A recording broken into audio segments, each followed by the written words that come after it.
지혜의 말씀을 따르게 되면 그 결국이 어떻게 되는가에 대한 말씀인데 8장 32절로 36절에 보면 지혜를 듣는 자는 복이 있어 생명을 얻는다고 그렇게 말하죠.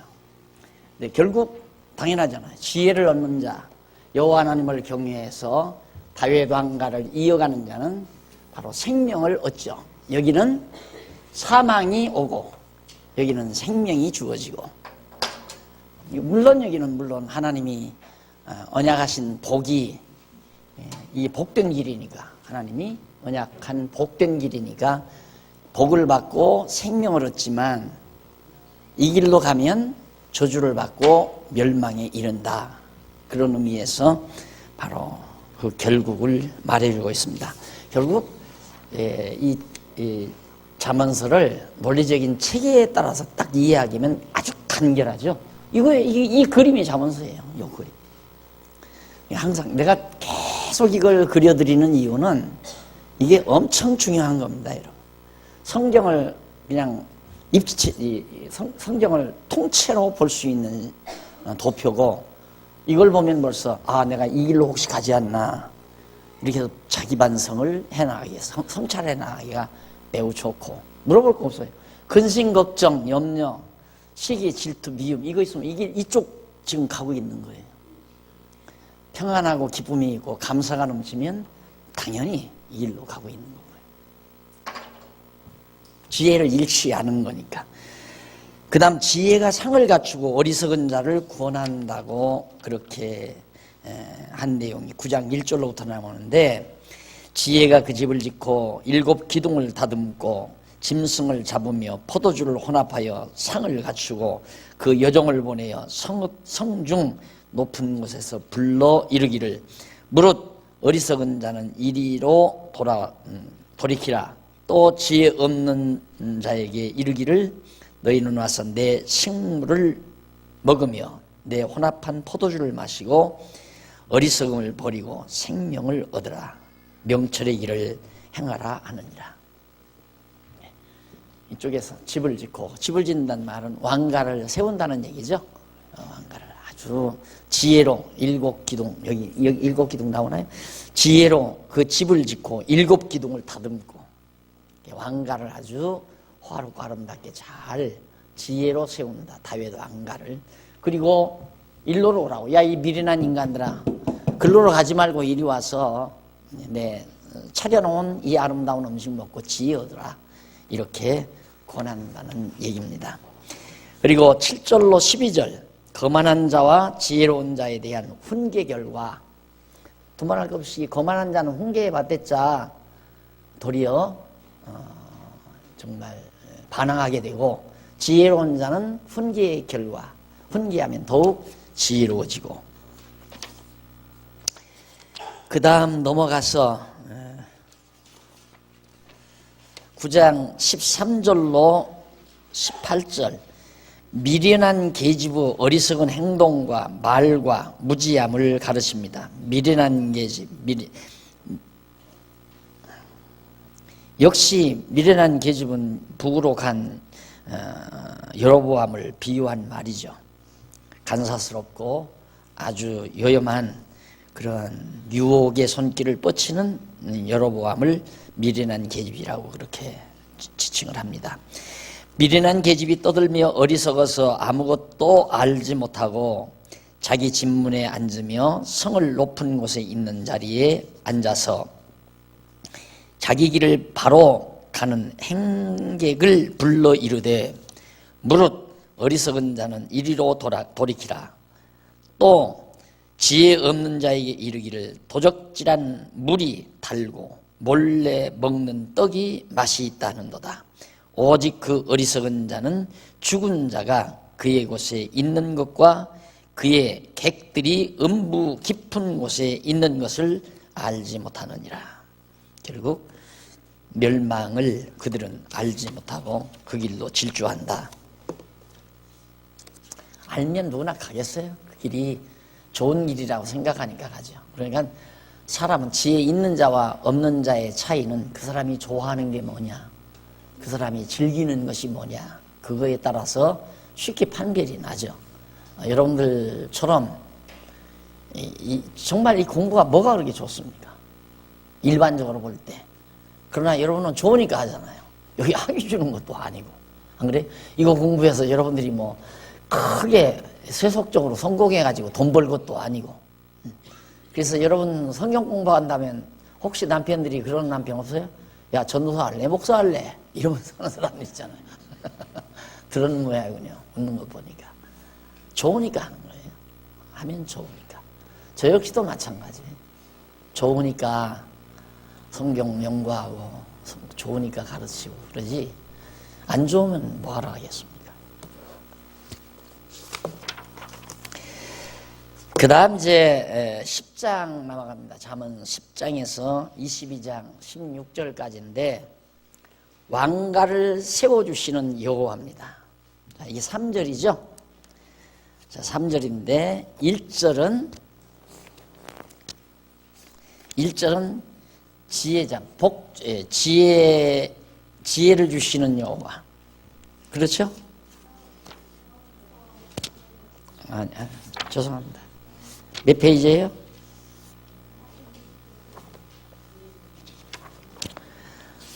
네.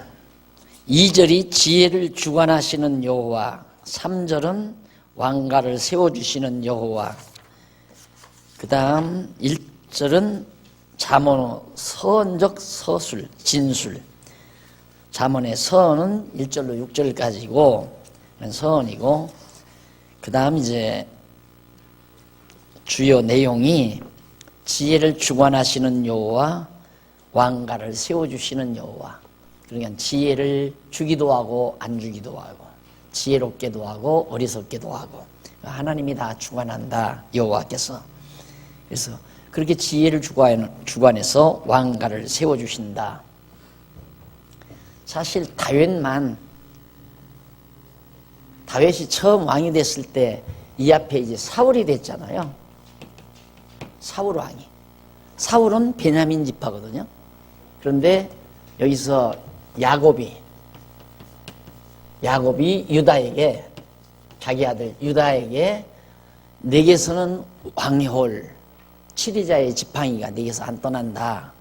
반드시 이스라엘을 다스릴 왕이 유다 지파에서 나오게 돼 있죠. 그런데 다윗은 유다 지파예요. 다윗이. 근데 사울은 유다 지파가 아니라 베냐민 지파예요. 베냐민. 막내. 야곱의 12아들 가운데 막내 베냐민 후손이에요. 그러니까 이건 아니죠, 사울은. 그래서 사울은 왕이라기보다는 사사 중에 하나로 보는 거죠, 사사로. 예. 그런데 사울 왕이 다윗을 죽이려 들다가 결국 못 죽였잖아요. 왜? 하나님이 왕가 세우니까. 하나님이 세우는데 누가 죽일 수 있어요? 근데 내가 늘 말하지만 다윗이 사울을 죽일 수 있는 기회가 몇 차례가 있었어요. 안 죽여요. 근데 사울은 기회만 나면 다윗을 죽이려고 했어요. 그런데 다윗은 사울을 안 죽이고 죽일 기회가 왔는데도. 이유는 지혜가 있기 때문에 그래요. 여호와 경외하는 믿음이 있으니까. 내가 안 죽여도 하나님은 왜 내 손을 통해서 죽이겠느냐. 하나님은 다른 사람의 이방인의 손을 빌려서라도 죽어야 될 자 같으면 죽인다. 그러니 죽이지 말라. 신하가 죽인다고 해도 못 죽이겠잖아요. 우리 보편적인 사람 같으면 그거 해치워. 기회가 따왔을 때 그거 안 죽이면 자기가 위험한데?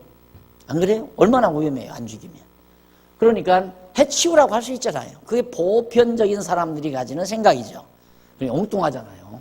왜 엉뚱한가? 생각이 달라요. 왜? 지혜로우니까. 전혀 다른. 예측을 못하잖아요. 지혜로운 사람의 생각은 예측을 못해요. 인간적인 보편적인 생각으로. 진짜 다윗 왕가를 하나님이 세웠어요. 세웠는데 이때도 위기가 왔잖아요. 세우고 나서도. 압살롬이 막 쳐들어왔지. 또 말년에는 큰아들이 갔다가 하나님이 약속도 안 했는데 언약도 안 했는데 큰아들이 왕 노릇한다고 아버지 죽기도 전에 반역하고 만세 불렀지. 그런데도 하나님은 정하신 뜻대로, 하나님의 정하신 지혜대로, 창세전에 작정하신 뜻대로, 그 말이죠. 뜻대로 솔로몬이 왕이 되잖아요. 솔로몬은 그걸 보고 배운 거예요. 그러니까 여러분 이렇게 뭐 4년 동안이라 하지만 일주일에 한 번씩 모여서 하는 건데 여기서 이렇게 강의를 듣는 건 그렇겠다 이렇게 돼요. 그런데 이제 여러분 아직도 앞으로 몇십 년 살아야 되잖아요.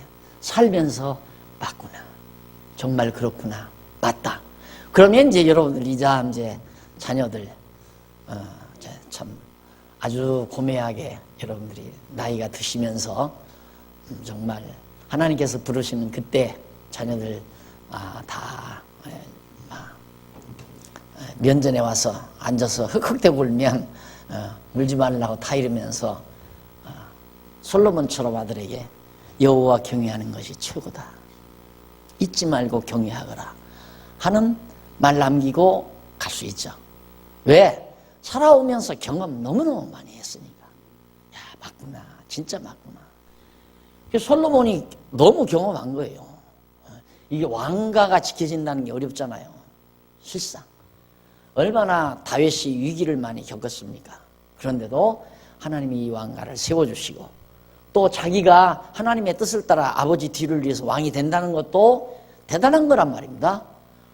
되려고 아도니아도 난리쳤지, 또 압살롬도 반역했지. 그런데도 왕은 자기에게 돌아왔다 이거예요. 왜? 이 지혜가 하나님이 정해놓으신 이 지혜의 뜻이 그대로 이루어진 것이다. 그러니까 지혜가 왕가를 세운다. 그래서 왕가를 세워주시는 여호와다. 지혜를 줘서 하나님은 왕가를 세우신다. 그리고 솔로몬에게 정말 또 지혜를 주어가지고 40년 동안 정말 대적 한 번 쳐들어오지 않고 이방 민족들이 한 번도 쳐들어온 적이 없어요. 편안하게 백성들을 편히 다스릴 수 있었잖아요. 부와 영화를 누리면서. 그러니까 지금 아들에게도 다 이놈이 이렇게 어리석은 놈이 다 곁길로 빠져나가서 나라를 반도막 내고 반역을 일으켜도 하나님은 여호와께서는 우리 왕가를, 다윗 왕가를 계속 하나님이 세워가신다. 그 얘기예요. 그거 알면 그 다음에 나오는 내용들 그렇게 뭐 자세하게 여러분들이 문제가 될 것이 없다고 우리가 생각을 합니다. 그 내용을 바로 지금 설명해 드리고 있는 것이 이쪽 4207페이지 한번 대충 보실래요? 4207페이지 거기 보시면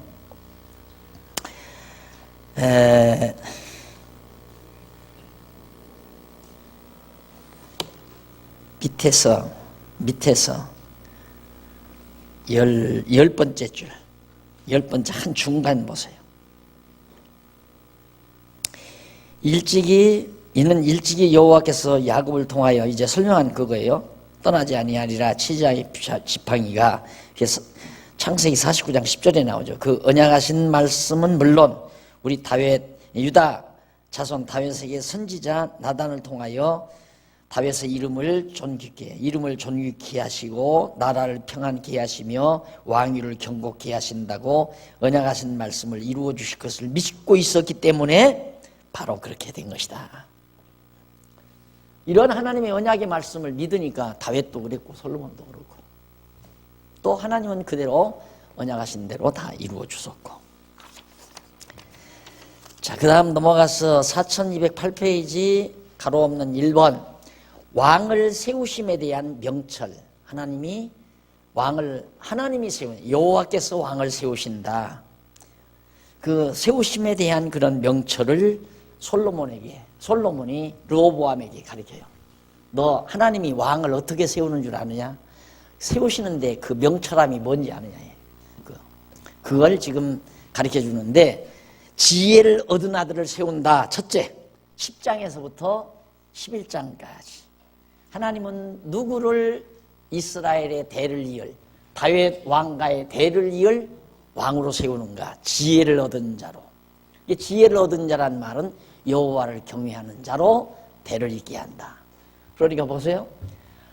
자, 다윗이 대를 이을 때 솔로몬은 여호와의 언약을 듣고 믿고 따랐어요. 아도니아는 욕심으로 자기가 왕 되려고 했어요. 또 압살롬도 아버지 내쫓고 왕 되려고 그랬어요. 다 못 됐어요. 자기들 욕심대로 안 된다 이 말이에요. 여호와 경외하는 솔로몬이 됐어요. 솔로몬을 이어서 왕 될 자도 여호와 경외하는 르호보암아, 여호와 경외하는 자로 왕을 세우니까 네가 여호와를 경외하면 네가 이 나라의 왕이 된다. 이 여로보암은 욕심으로 왕 되려고 하기 때문에, 여호와 경외하지 않기 때문에 아니다 이 말이에요. 아니다. 그러니까 이 왕조는 망한다. 그러니까 너는 여호와 잘 경외하는 자, 지혜를 얻은 아들을 하나님은 세운다. 그래서 다윗의 아들 솔로몬의 아들 르호보암의 아들, 그 다음 왕이 아들이 계속해서 다윗의 아들이 왕이 돼서 다윗의 자손으로 만왕의 왕이신 예수 그리스도가 딱 나오잖아요. 출생하시잖아요. 아들이 왕을, 지혜를 얻은 아들을 왕으로 세우신다. 그것이 10장에서부터 11장까지예요. 그럼 넘어가서 10장 1절로 9절, 4210페이지 10장 1절로 9절은 지혜로운 아들과 미련한 아들에 대한 명철, 지혜로운 아들과 미련한 아들에 대한 명철에 대해서 가르쳐 주는데, 그건 바로 두말할 것 없이 이쪽 11페이지 보세요. 11페이지 위에서 두 번째 줄 앞부분에 보면 이 잠언은, 즉 1절로 9절에 있는 잠언은 내용으로 보아 솔로몬이 아도니아를 물리치고 왕위에 오르게 되었을 때에 깨달은 것으로 그렇게 짐작이 됩니다. 자, 하나님께서는 지혜로운 아들과 미련한 아들에게 대한 명철을 가르쳐줘요.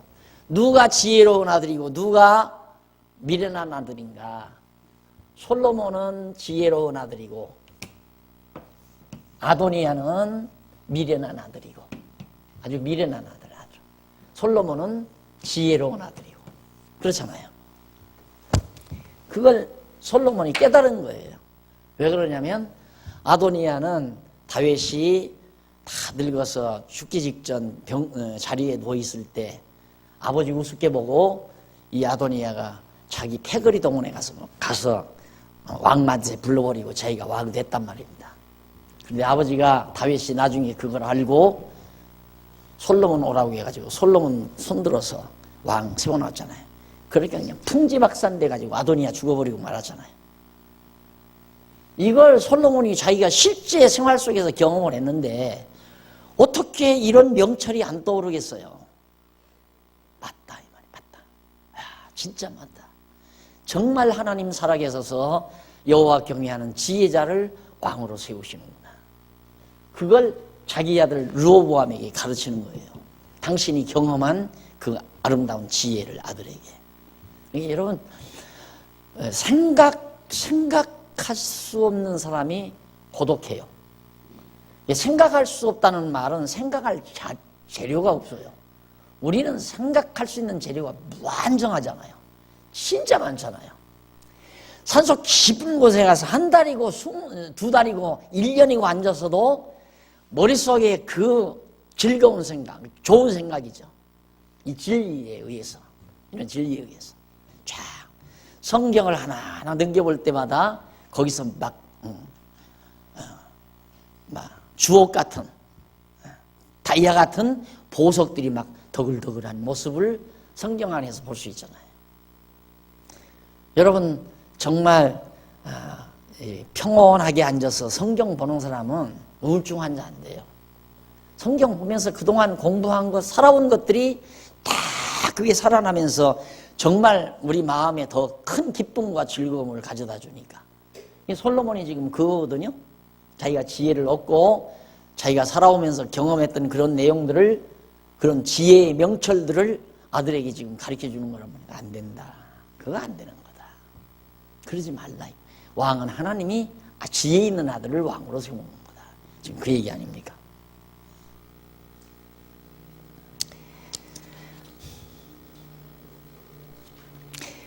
그리고 2절에 보면, 10장 2절에 보면 불의의 재물이라는 말이 나와요.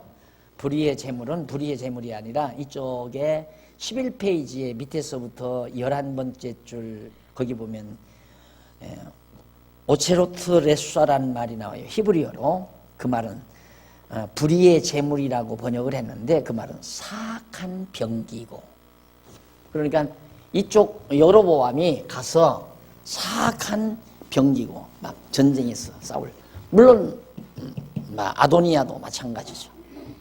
그런 사악한 병기고 불의의 재물은, 그러니까 사악한 병기고는 무익하여도 의리는 죽음에서 건지느니라. 의리가 죽음에서 건진다.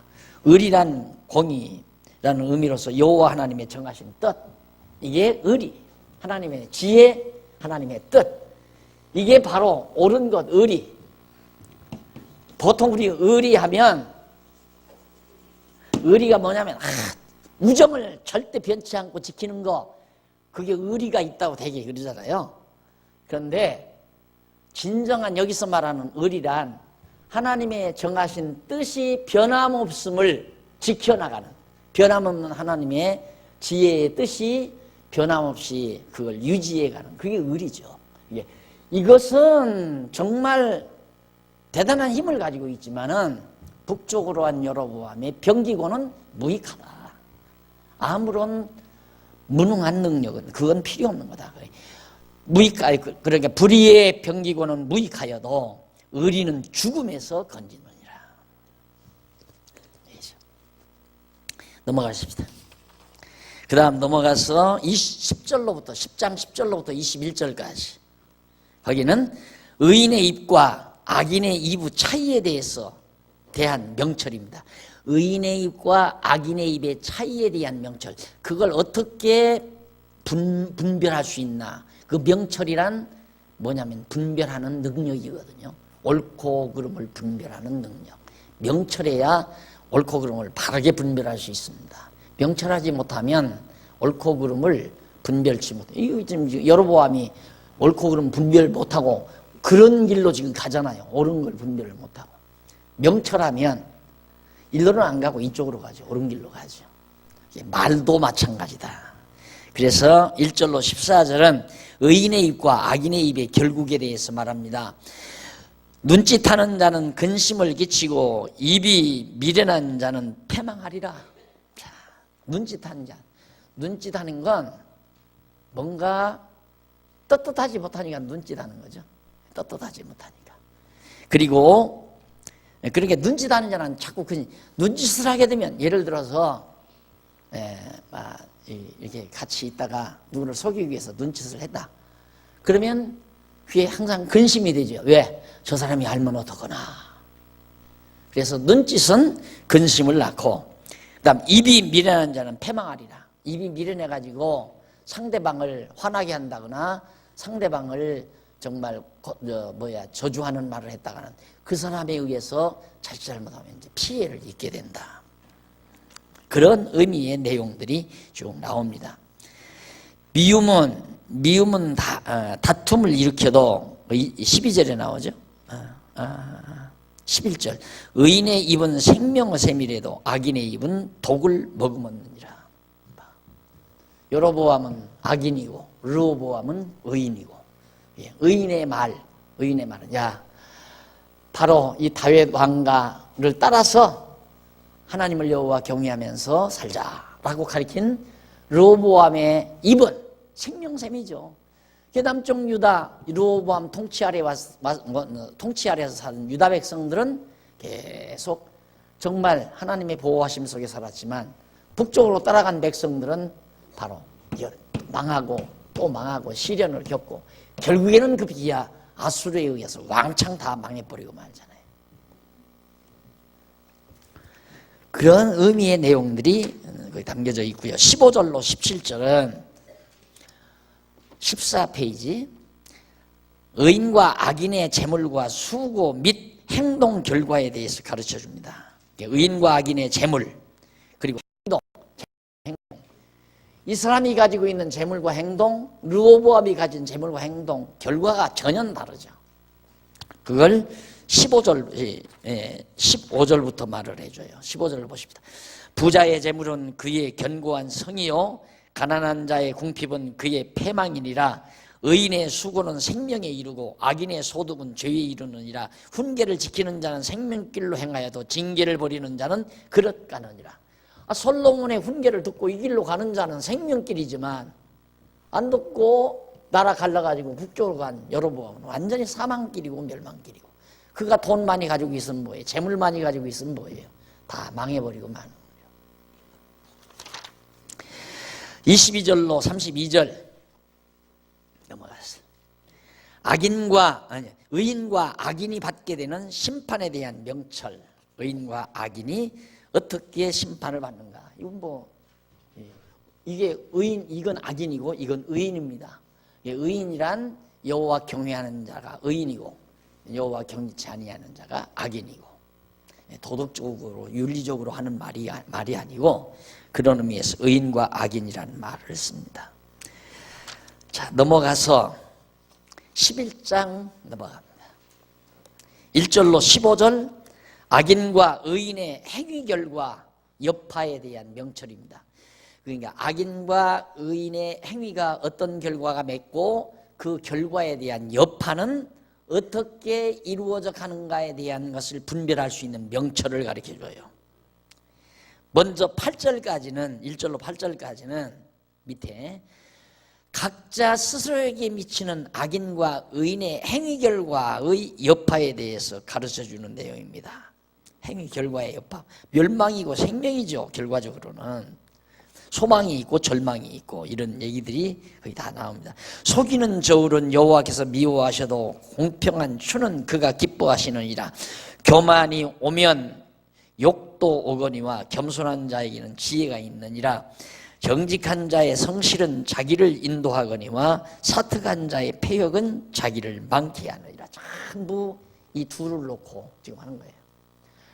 하나는 의인, 하나는 악인, 하나는 교만한 자, 하나는 겸손한 자, 부지런한 자, 게으른 자, 전부 여로보암과 르호보암을 대칭해서 이 명철 부문에서 그렇게 다뤄가요. 그걸 보면서 여러분들이 읽으시면 정확하게 나올 겁니다. 핵심적인 내용은 바로 제가 18페이지에 나와 있죠. 11장 1절로 15절은 악인과 의인의 행위 결과, 악인과 의인이 행한 행위의 결과는 어떻게 되며 그 여파에 대한 명철, 그 여파가 어떻게 미치는가. 그래서 이쪽 19페이지에 보면 밑에서 10번째 줄 9절로 15절, 이웃과 성읍에 미치는 악인과 의인의 행위 결과, 이웃과 성읍에, 많은 성읍들에 미치는 이런 결과, 그리고 그 결과에 따른 여파들이 잘 소개되고 있습니다. 자, 그러면 거기도 이제 좀 나오는데요. 9절 한번 보십시다. 사특한 자는 입으로 그 이웃을 망하게 하여도 의인은 그 지식으로 말미암아 구원을 얻느니라. 의인이 형통하면 성읍이 즐거워하고 악인이 패망하면 기뻐 외치느니라. 성읍은 정직한 자의 축원을 인하여 진흥하고 악한 자의 입을 인하여 무너지느니라. 지혜 없는 자는 그 이웃을 멸시하나 명철한 자는 잠잠하느니라. 두루 다니며 환담하는 자는 남의 비밀을 누설하니 마음이 신실한 자는 그런 것을 숨기느니라. 이런 것도, 그러니까 이게 이제 이웃 아니에요. 이게 서로 비난해서 좋을 거 하나 없다. 지혜로운 자는 비난 안 한다.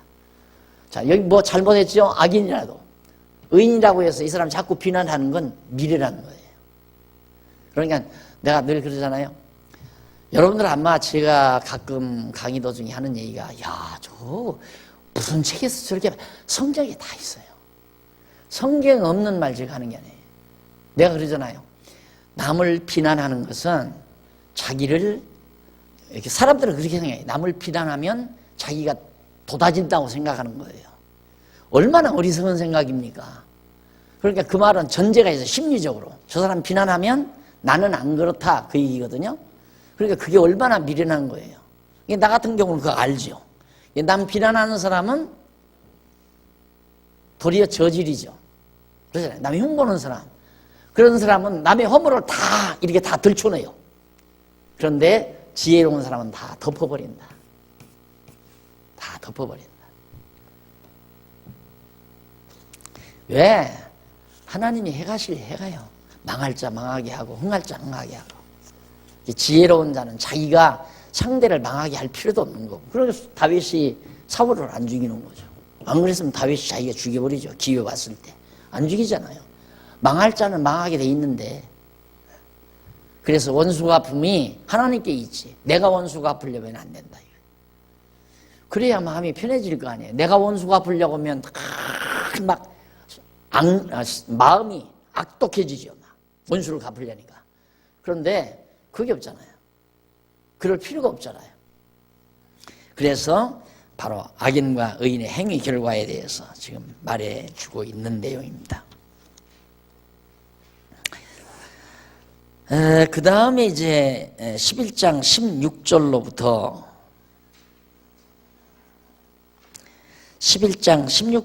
23절 나오는데 아주 거기 좀 보기 전에 이쪽에 20페이지 중간쯤에 거기 히브리어 2개가 나오네요. 하나는 타인이라는 말이 나오는데 타인은 히브리 원문으로 주르라고 하는데 이것도 아까 음녀라고 앞에서는 번역했다가 여기는 또 타인이라고 번역하잖아요. 타인은 곁길로 드는 자, 북쪽 여로보암을 말하는 거고, 이방인 곁길로 드는 자, 이방인 또는 거기서 문맥으로 보아서 곁길로 드는 자라고 번역하는 게 좋고, 보증이 되는 자란 말은 아라브예요. 이것은 혼합하다, 서약하다라는 뜻으로서 문맥으로 보아 곁길로 드는 자들과 서약하는 자. 이 여로보암과 약속하면 안 돼요. 그래서 우리가 지혜 없는 자들과 우리가 약속한다고 하는 것은 자기도 거기에 함몰되지는 결과가 된다. 그래서 그러지 않는 것이 지혜다라는 얘기죠. 그러니까 결국 솔로몬은 그 말이에요. 자기 아들 이제 르호보암이 왕이 되면 르호보암은 한 지파 반밖에 안 되잖아요. 여기는 10지파 반이라고 합니다. 그러면 사람인지라 누구나 강한데 좀 의지하고 싶다. 내가 약하니까. 외형적으로 보면.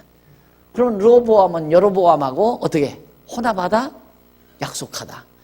서로 국가 간에 나라 간에 어떤 평화 조약을 맺지 말아라. 말이에요. 그거 아니다 이 말이에요. 이건 맺어가지고 여러분 보통 그 어른들이 그냥 아주 그런 말을 합니다. 사람은 나무는 큰 나무 덕 못 봐도 사람은 큰 사람 덕을 본다. 이런 말을 해요. 그 말 진리로 받아들이면 안 됩니다. 여러분. 요즘에는 더더군다나 이 개인주의 사회라서요. 큰 사람이 더 크려고 자기 밑에 사람이 들으면 저걸 어떻게 이용해 먹나를 생각해요. 다 그래 거의 다가. 이 세속에서는. 그게 세속이에요. 그리스도 안에서는 그렇게 해서는 안 되죠. 하나님께서 나에게 힘을 줬으면 내가 이 힘으로 힘없는 자들을 약한 자들을 어떻게 도와주고 사랑할까 이렇게 생각해야 이제 지혜로운 생각인데 세속에서는 안 그래요. 이용가치였으면 그냥 단호히 잘라버려요. 여러분 죽도록 공부해서 회사 취직을 했어요? 회사 취직을 했는데 이제 겨우 한 5, 6년 근무해가지고 겨우 이제 그냥 참 애들 가르칠 만큼 저축도 좀 하고 이제 조금 있으면 집도 사고 그럴 만한데 단호하게 잘라버리잖아요. 이용가치였으면. 이미 기술 다 빼먹고 이제는 쓸모없는 그런 사람은 단호하게. 세상이 다 그런 거예요. 그러니까 너 여기하고 서로 국교 정상화 평화조약이라고 맺었다? 너 이용해 먹는다 이게.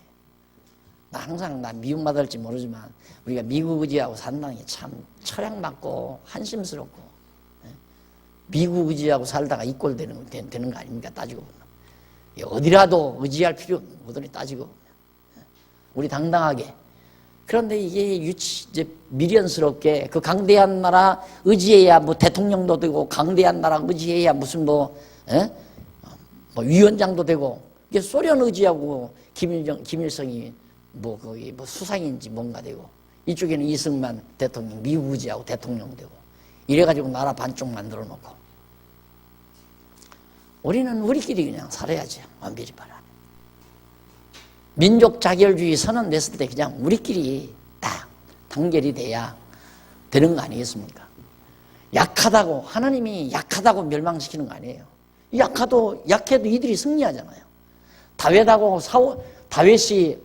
다윗이 골리앗 앞에 갔을 때 누가 보아도 골리앗이 이기죠. 다윗은 그거 와서 주먹으로 한번 치면 거꾸로 질린 거 아니고. 그런데 다윗이 이기잖아요. 왜? 하나님이 이기도록 약속하신 거니까.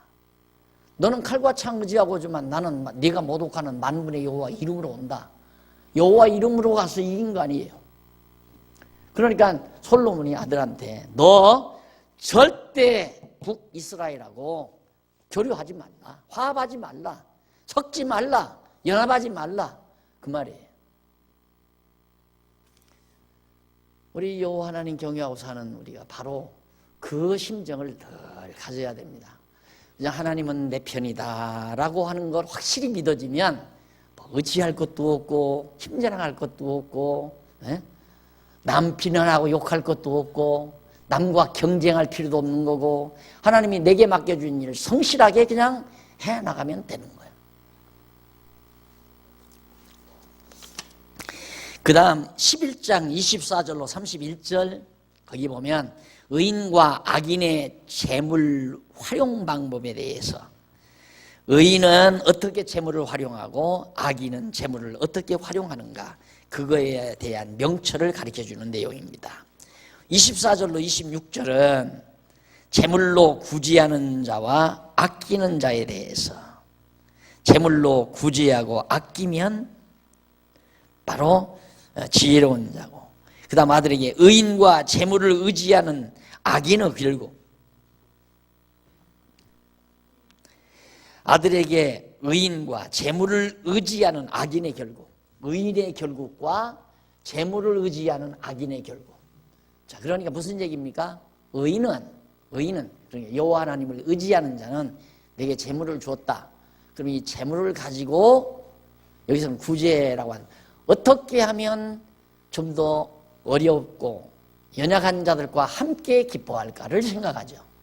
그게 지혜로운 자의 재물관이란 말입니다. 미련한 자는 재물을 의지하고 안주래. 내가 돈이 있으니까 편안하다. 나는 미래가 안전하지. 돈이 있으니까.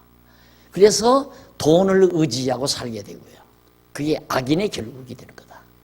그냥 돈을 의지하는 사람과 돈을 내가 쓰는 사람과 돈의 주인 역할하는 사람과 돈의 노예가 되는 사람과 전혀 다르죠. 그러니까 여로보암은 돈의 노예이고 르호보암은 돈의 주인이고 재물의 주인이 되는 거고 이게 재물에 매여 살면 안 돼요. 그래서 항상 나도 아이들한테 월급 보고 직장 다니지 말아라. 월급 보고 하도 얘기하니까 알았어 해버리죠. 근데 그게 나는 굉장히 중요한 얘기거든요. 굉장히 중요한 얘기라서 또 해주는데 이제 몇 번 들으니까 알았어. 귀찮다 이거에 다 아는데 왜 그러냐. 월급 보고 직장 다니지 말아라. 돈 때문에 일하지 말아라. 근데 다 누구나 돈 때문에 공부하고 돈 벌기 위해서 일하고 돈 벌기 위해서 다 하잖아요. 돈 벌기 위해서. 그게 돈을 따라가는 삶이고 돈의 노예가 된 사람이죠. 노예가 된 사람.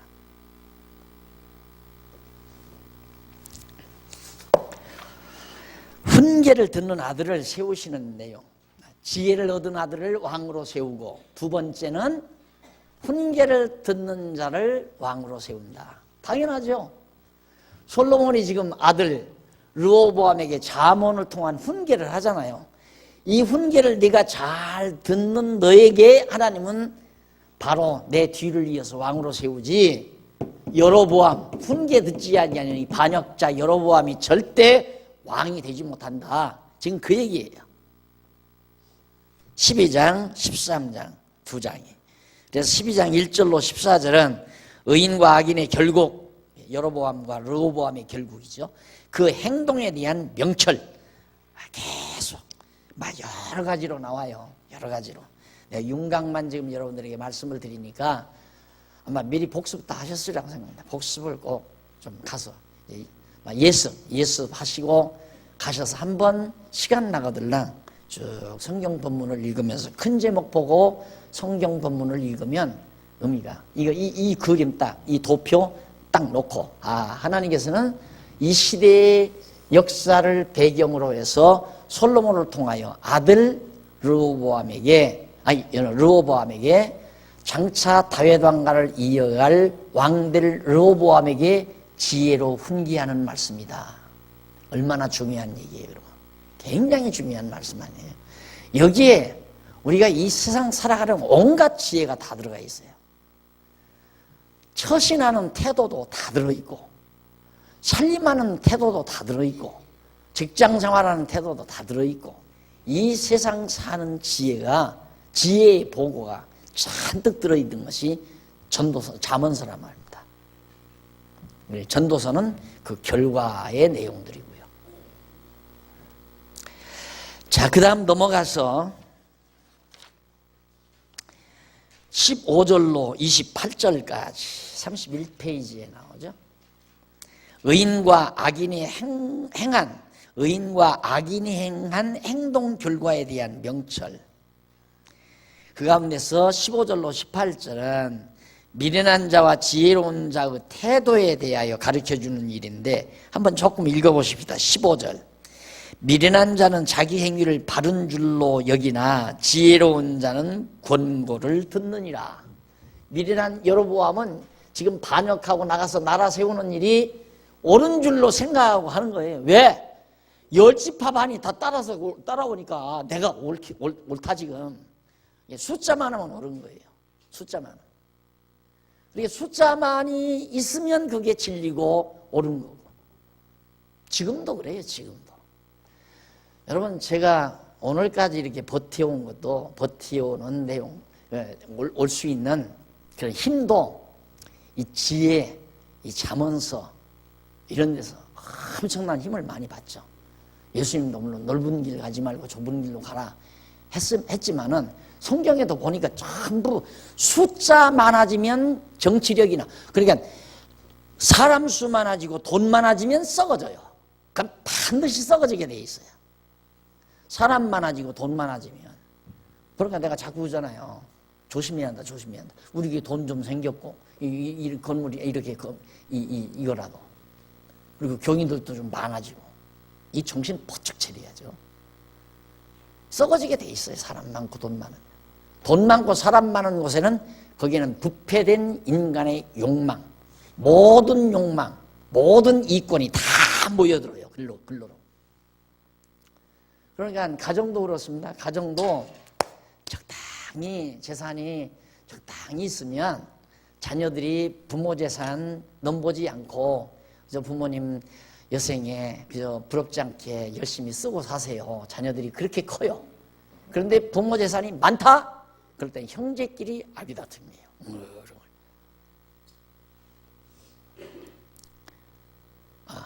예를 들어서 정보를 다 압니다. 다 정보제공. 큰아들이 아버님 찾아뵀나 안 뵀나, 둘째 아들이 찾아뵀다, 큰딸 찾아뵀나 안 뵀나, 막내딸이 갔다 왔나 안 갔다 왔나 다 체크해가지고 아주 정신 곤두세우면서 그렇게 살아갑니다. 그런데 재산이 그렇게 많지 않으면 자녀들이 싸우려고 생각지도 않고, 가정도 그러니까 그렇게 분쟁이 일어난다 이 말입니다. 그러니까 교계도 마찬가지예요. 총회가 커지고 돈이 많아지면 거기는 전부 뽀로가들이 모여 있습니다. 그 안에는, 그 우두머리 속에는 전부 돈 갈취해서 먹고 살려고 하는 사람들이 대부분. 정상적으로 건전하게 목회하는 분은 총회 같은 데 신경 안 써요. 그런데 가봤대자 전부 다 그런 집단들이니까, 돈 걷어서 나눠 먹고 그런 집단들이니까 다 그래요. 거의 다. 나가보니까, 해외에 나가보니까 참 그 어려운 곳에서 복음 전하라고 애쓰고 수고하는 분들이 많더라고요. 그냥 큰 교단에서 그래도 파송받으면 선교비 좀 보내주면 되냐. 그거 뭐 몇 분 안 보내도 되는 건데. 전혀는 없어요. 전혀. 자기들 나눠 먹기도 바쁜데 뭐 어디 선교할 데가 어디 있어요. 이 교계도 돈 많아지고 숫자 많아지면 썩어지고, 가정도 마찬가지고, 교회도 마찬가지고, 교회도 교인 수 많아지고 연보돈 많이 나와서 예산이 많아지면 여기 와서 어떻게 좀 이권을 챌까 하는 사람들이 자꾸 모여들기 시작하고, 거기 가면 인맥이 좋아진다더라. 내가 깜짝 놀란 게, 내 그 뭐 조카라고 해야 될지 하나 있었는데, 그 어린 것이 고등학교인가 중학교인가 다니는데 제 아버지가 하는 교회를 안 다니고 큰 교회를 간다는 거예요. 충전교인가 그러니까 나간다는 거예요. 왜 그런다냐 그러니까, 왜 저 아버지가 하는데 안 다니고 왜 그걸로 가냐 그러니까, 인맥 때문에 간다고 그러더래요. 이제 중학교 남짓 다니는 콩할 만한 게. 그런데 어린 것이 그러는데 어른은 오죽하겠습니까? 거기 교회 안에 권력자 하나 있으면 뭐 그냥 너저기 다 따라 붙는 거예요, 거기. 그게 교회인 줄 알고. 교회는 진리 없으면 교회 아니에요. 성경 말씀에 대한 진리가 없으면 교회가 아니에요. 그걸 모르면 일로 가죠. 한 지파라니까 한 지파. 여기는 10지파 반이고. 그런데 여기 어떻게 안 따라가겠어요? 유혹당하죠. 그러니까 아버지가 신신당부하는 거에 따라가지 말아라. 이렇게 다르다. 이건 이렇게 망하고 이건 이렇게 형통하다. 그거 아닙니까? 전도서라는 게, 잠언서라는 것이. 그러니 잠언서 읽으면 정말 세상 살아가는 엄청난 지혜를 얻죠. 잠언서 공부하게 되면. 열심히 하셔야 돼요. 이거 뭐 하나하나 읽다가 보면 4년 만에 다 못 끝나요. 4년 만에 다 끝내야 하니까. 시간 날 때마다 자주 많이 읽으시고요. 19절로 22절. 아들에게 거짓말, 진실한 말에 대해, 거짓말과 진실한 말에 대해서 가르쳐 줍니다. 두말할 거 없죠. 전부 거짓말하는 자들. 정치는 거짓말을 잘해야 세상 정치는 잘 되는 겁니다. 거짓말로 백성들을 잘 유도를 해야. 경제라는 것도 이게 요물이에요. 요물. 이 거짓말을 해서라도 모든 백성들로 하여금 지금 우리 경제 같으면, 현재 이런 상태 같으면 어떻게 기가 막히게 거짓말을 해서라도 성도들이 한다. 백성들로 하여금 은행에 있는 돈을 꺼내다가 쓰게 만드느냐. 그러면 경제 회복이 돼요. 참 아이러니죠. 예? 그러니까 거짓말 안 하면 안 돼요. 거짓말을 해야 뭔가 소위 활성화가. 근데 활성화가 잘 되는 거야. 활성화가 잘 되는 거 아니에요. 우리는 막 돈이 잘 돌면 잘 산다고 생각하는 거예요. 잘 사는 게 뭔지를 모르니까. 이게 잘 사는 거라니까. 이게 잘 사는 거라 그 말이에요. 지금 여기서 지금 감사합니다. 정말 감사합니다. 하나님 찬양하면서 기쁘고 즐겁게 그렇게 사는 것이 가장 잘 사는 거예요. 아무리 풍성풍성 돈이 돌아가고 백화점에 그냥 화려한 제품들이 막 즐비하게 있어가지고 거기 가서 그거 사나르다가 입고 뒤집어 쓰고 해야 잘 산다고 생각하는, 이게 얼마나 어리석은 거냐 말입니다. 사람만 부풀려 놓는 거지. 사람만 부풀려 놓는.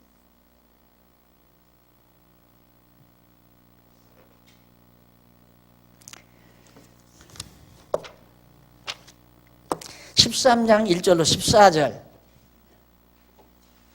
훈계 듣는 자와 꾸지람 듣지 않는 자의 결국. 훈계 듣는 자, 듣지 않는 자, 결국은 망하고 흥하고. 그렇죠?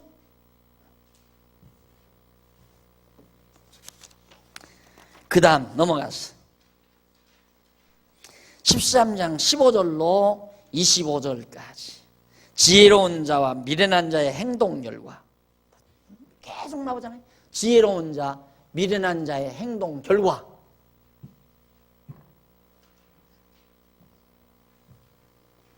자세하게 분야별로 이렇게 나와요. 소상하게 그런 것들이.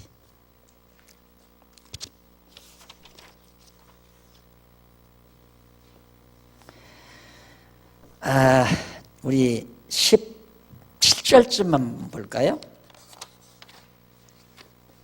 17절쯤 보시면은 37페이지 17절. 악한 사자는 재앙에 빠져도 충성된 사시는 양약이 되느니라. 악한 사자는 재앙에 빠져도 충성된 사시는 양약이 되느니라. 그건 무슨 얘기냐면, 악한 사자, 그러니까 솔로몬을 배반하고 솔로몬의 신복부하였던 여로보암이 지금 나가서 아주 나라를 반역하고 나가서 나라를 세우잖아요. 그런데 여전히 르호보암의 신하로서, 비록 미약한 나라지만은 르호보암의 신하로서 살아가는 사람은 양약이다. 너무 좋은 것이다 이 말이에요.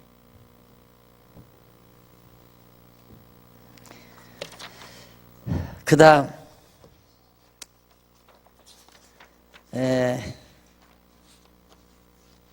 그 양약이라는 말이 이쪽 38페이지 중간 조금 밑에 내려와 보면 마르페라는 말이 나와요. 히브리 말로. 양약이라는 말이 히브리 원문으로는 마르페라고 그래요.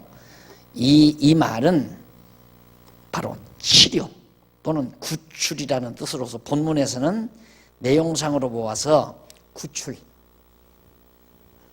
르호보암을 따르는 신하는 구출된다 이 말이에요. 살아난다. 그러나 여로보암을 따라가는 신하들은 완전히 여로보암과 함께 멸망당한다 하는 얘기입니다. 그리고 이 18절로부터 21절은 솔로몬이 아들에게 훈계를 듣는 자와 듣지 않는 자에 대해서 가르쳐주는 내용이고, 22절로 25절은 솔로몬이 아들에게 선인과 죄인의 산업에 대해서 가르쳐줍니다. 선한 자와 죄인. 선한 자는 물론 르호보암이고 죄인은 여로보암을 말하는 겁니다. 그래서 거기 22절 한번 봅시다. 22절에 보면 선인은 그 산업을 자자손손에게 끼쳐도 죄인의 재물은 의인을 위하여 쌓느니라. 결국 선인은, 르호보암은 자자손손, 아까 그랬죠? 아들, 어디 여기 더 썼나? 아들. 또 다윗의 아들 솔로몬의 아들 르호보암의 아들, 그 다음 왕의 아들, 그 다음 아들이 계속 끼쳐가지고 결국에는 다윗의 자손 예수 그리스도가 영원토록 그 산업을, 하나님의 나라 산업을 영원토록 이어가죠. 영원토록. 의인의 산업은 바로 그 자자손손에게 그쳐가지만은 악인의 재물은 의인을 위해서 쌓는다. 이들이 가서 북쪽에 가서 다 해놓은 거, 막판에는 이들은 망하고 그 다음 남쪽 유다가 바벨론 포로에서 돌아와서 다 차지했어요. 다 이스라엘이. 그러니까 악인의 재물은 의인을 위해서 쌓는다라는 말을 성경에서 자주 나오죠. 그런 말씀들이. 자, 그렇게 해서 일단은 13장까지 우리가 진행을 했습니다. 그래서 넘어가서 4240페이지 한쪽 가로 3번 제일 아래 보면 여호와 경외하는 자를 세운다. 여호와 경외하는 자를 세운다. 자, 그게 훈계를 듣는 아들을 세우고 왕을 하나님이, 자, 우리가 그 부분을 정리하고 마무리하십시다. 왕을 세우심에 대한 명철이죠.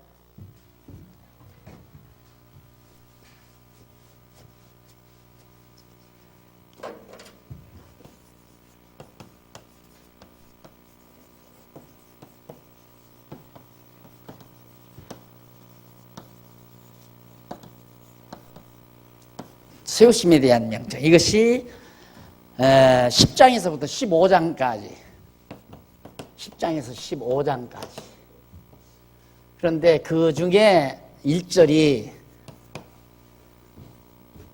1절이 아니고 한쪽 가로 1이 지혜 얻은 아들을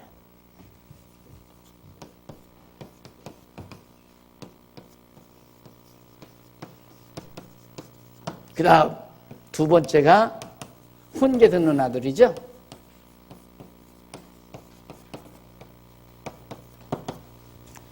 맞아요? 훈계 듣는 아들 아닌가? 네.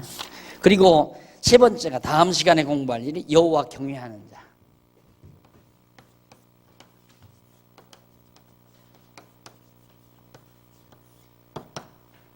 그러니까 하나님께서 왕을 그러니까 다윗 왕조의 왕을 세우는데 솔로몬 뒤에 왕을 세울 자는 하나님이 지혜 얻은 아들을 세우고 훈계를 듣는 아들을 세우고 여호와 경외하는 아들을 세운다. 그러니까 지혜를 얻고 훈계를 듣고 여호와를 경외하는 아들. 로보암아, 너는 지혜를 얻어 훈계를 내 아버지의 훈계를 듣고 여호와 잘 경외해라. 너를 하나님이 바로 이스라엘의 왕으로 세운다 하는 얘기입니다. 그래서 왕가를 세우시는 하나님, 왕가를 하나님이 세우신다. 인간이 세우는 게 아니라 여러분의 가정도 여호와 하나님이 세우고 우리 장안중앙교회도 여호와 하나님이 세우고 우리 노회도 여호와 하나님이 세우고 우리 총회도 여호와 하나님이 세우고 사람이 세우니까 시끄럽고 싸우고 서로 분쟁하고 왜? 이권 찾으려니까 이권. 결국 인간들의 싸움은 진리 싸움 아닌 이유는 전부 이권 싸움이에요. 진리 싸움 외에는 전부 이권 싸움이에요. 우리가 죽어도 싸워야 될 싸움은 있죠. 진리 싸움입니다. 진리 싸움. 진리 싸움은 목숨 내대고 해야죠. 그러나 이권 싸움에서는 싹 빠져버려야 돼요. 싹 빠져.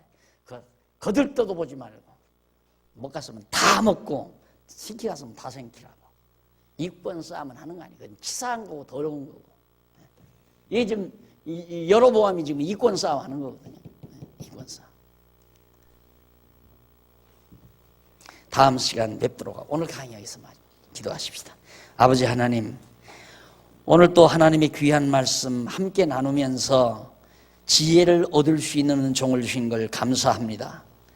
왕을 세우시는 여호와 하나님의 섭리를 저희들이 잠언서를 통해서 잘 배웠습니다. 어떻게 지혜롭게 살아가야 된다는 사실도 우리들이 조목조목 깨달아 알고 있을 수 있도록 성령께서 역사하셨습니다. 하나님 아버지, 생활 속에서 기억나게 하시고 이 살아있는 말씀이 우리를 정말 승리로 이끌어갈 수 있는 은총을 베풀어 주시옵소서. 예수님의 이름으로 기도드립니다. 아멘.